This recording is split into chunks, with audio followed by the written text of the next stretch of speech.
Y bueno amigos, estamos aquí listos para el video del día habitual. Antes de comenzar me gustaría recomendarles una pequeña charla, tertulia, como quieran llamarlo, que tuve con un muchacho que conocí recientemente y que la verdad hace un contenido bastante interesante, es relativamente nuevo acá en YouTube. Hemos hablado de todo un poco y bueno, ya voy a hacer lo que es la actualización de noticias o básicamente mi opinión porque siempre ustedes vienen acá a escuchar mi opinión. La mayoría de las noticias seguramente ya la saben o no es una sorpresa para ustedes, pero sé que vienen ustedes acá a escuchar mi opinión, a debatir, etcétera, etcétera. Así que yo a cambio, lo único que siempre les pido es que me acompañen hasta el final de este video, lo descubrimos juntos y sin mucho más cuento, arrancamos.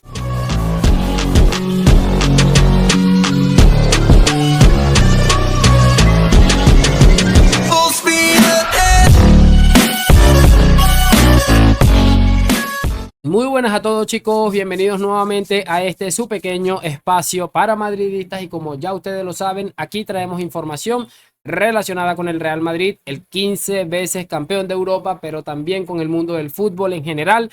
Y lo que les estaba comentando muchachos, vamos a repasar varias situaciones que me he encontrado interesantes por el día de hoy y que me gustaría analizar con ustedes. Ya estoy tratando de que no se me olvide lo del 15 veces campeón de Europa, aunque como les dije, siempre es algo complicado debido a la frecuencia con la que el Madrid está actualizando su palmarés. Es una cosa increíble. Me gustaría arrancar, muchachones, hablando muy rápidamente de lo de José Lu, porque finalmente el Real Madrid ha hecho oficial, por cierto, en algunas partes del mundo ya es día 29 y me parece que hoy es el cumpleaños de Jude Bellingham. Bueno, no sé si era ayer, si era hoy, felicidades igual a Jude. Que bueno, fue uno de los que reaccionó a la marcha de José Lu, pero quiero que leamos rápidamente lo que ha puesto José Lu en su despedida, porque repito, ya el Madrid lo ha hecho oficial, se contaba con ello, porque ya los medios empezaban a filtrarlos y sabemos cómo va la cosa cuando esto sucede. La carta de José Lu dicta lo siguiente: gracias, es la mejor palabra y la más adecuada para expresar todo lo que siento en este momento, en el que la emoción y los nervios apenas me permiten escribir.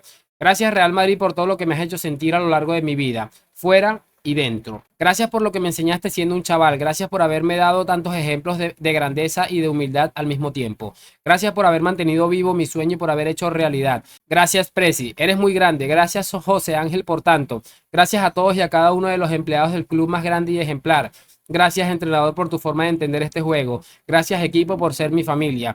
Gracias, afición, por tanta pasión, tanto cariño y esa complicidad que nos hizo volar. Hace años me marché, pero jamás me fui.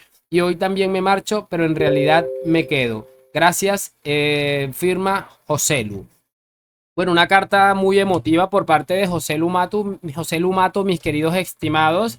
Yo creo que, bueno, desearle lo mejor del mundo. José Lu ha aprovechado la oportunidad para obtener un poco más de dinero en su carrera, que seguramente no habrá ganado tanto como cualquier futbolista hubiera querido.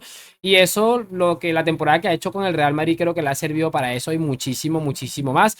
Así que bueno, contento por él y agradecerle desde que la temporada en la que el Barça roba la liga, recuerden que esa temporada que desciende el Español, que mandó a callar al Camp Nou, para mí ha sido un ídolo total. Pero bueno, no me quiero enredar más con lo de José Lu, ya se ha hecho oficial, lo queremos mucho y gracias por todo, don José Lu Mato. Me gustaría analizar tres cositas rapidito relacionadas con el mercado del Real Madrid. Arrancamos con lo que se dice según el medio de comunicación, que el Manchester United y el Bolonia de Italia han preguntado por Miguel Gutiérrez, pero sin embargo el lateral que ha hecho una gran temporada en el Girona, según cuenta este periodista que creo que es Rodra que lo comenta, está esperando al Real Madrid, viendo qué posibilidades tiene de incorporarse al equipo blanco y de hacer parte de una plantilla en la que evidentemente todo el mundo quiere hacer parte y que bueno, es lo que está sucediendo. Recuerden que, y si no estoy mal, el Madrid también tiene una pequeña parte de la ficha de este futbolista en el caso de que el Girona termine traspasándolo a otro equipo. A mí me gusta mucho Miguel Gutiérrez, pero es que si lo ponemos al lado de Davis, creo que no hay color, no debería haber demasiado debate al respecto y creo que el mismísimo Miguel Gutiérrez lo tiene bastante claro. Creo que ha hecho una temporada brutal, pero también lo hizo en su momento Fran García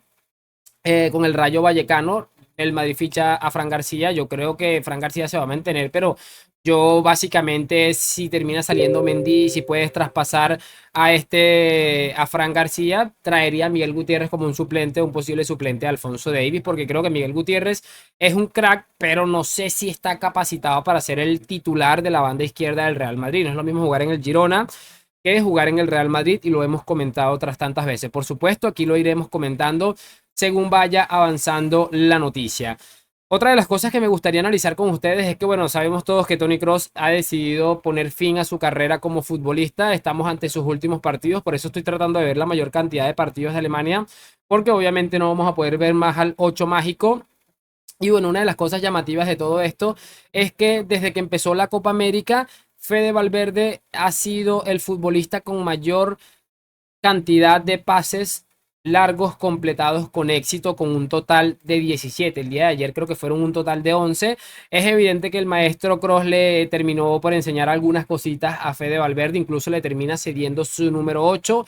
Se ha hablado muchísimo dentro y fuera del Real Madrid seguramente sobre el posible sustituto de Toni Kroos. Da la sensación de que no hay una persona que tenga esas características dentro de la plantilla. Valverde no es Toni Kroos evidentemente, pero fíjense que tiene capacidad para hacer algunas cositas. Esa característica de Kroos de hacer esos cambios de orientación o esos pases largos con una solvencia espectacular, parece que el Valverde está empezando a desarrollarla y es un punto a tener en cuenta.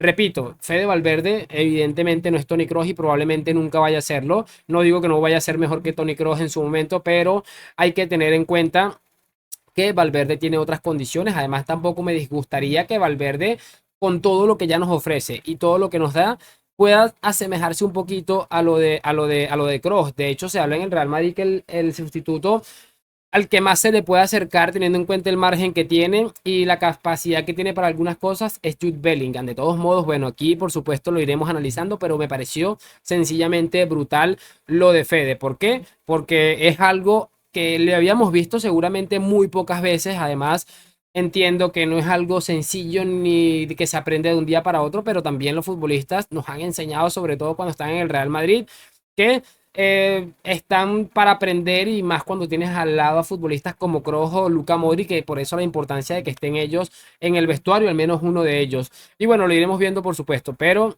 ojito con lo de Fede Valverde y el sustituto de Toni Kroos. Así que bueno, imagínate si este hombre aprende eso, va a ser seguramente el mejor centrocampista del mundo, si es que ya no lo es. Y muchachos, quiero cerrar esto con algo que se ha filtrado entre comillas relacionado con el turco Arda Güler, que es un futbolista evidentemente del Real Madrid, que está haciendo una interesante Eurocopa, aunque el otro día no tuvo mayor tiempo de ingresar, de hacer algo cuando ingresó en el partido. Y bueno, Ardita ha supuestamente mandado un mensaje a Ancelotti en el que quiere ir a la gira de pretemporada. Recordemos que muchos de estos no van a poder llegar a la gira de pretemporada debido a los compromisos que tienen con sus diferentes o sus respectivas selecciones. Y parece que Arda Güler le ha trasladado a Ancelotti que quiere estar en la gira desde el día 1 si es posible, incluso si Turquía acaba avanzando a las semifinales de la Euro 2024 jugándose por allá por territorio teutón. A ver, es evidente que este chico tiene unas ganas increíbles de comerse el mundo, que la temporada pasada hubieron unos momentos en los que fue muy duro y que bueno, quiere arrancar de la mejor manera y cuanto antes posible. Entiendo que es un chico joven y tal vez no necesita el descanso que seguramente va a necesitar un futbolista como Luka Modric y que además quiere borrarse esa sensación de que la temporada pasada no le fue del todo bien, aunque cuando empezó a aparecer por el terreno de juego demostró que es un futbolista absolutamente increíble. Y la verdad, lo único que me deja esto es que es un futbolista bastante comprometido, no solamente con su carrera deportiva, sino con querer demostrar que está en el Real Madrid, no porque era una joven promesa, sino porque puede ser perfectamente una realidad. Me gustan este tipo de cosas, aunque yo preferiría que descansara un poco, más teniendo en cuenta el historial de lesiones que había tenido, ese tipo de cosas. No sé cómo lo ven ustedes con respecto a lo de Arda y todos los temas que hemos tocado anteriormente. Me gustaría, por supuesto, saber sus opiniones en los comentarios, que me dejen su like, suscripción. Gracias por acompañarme. A la Madrid, nos vemos en un próximo video y chao, chao.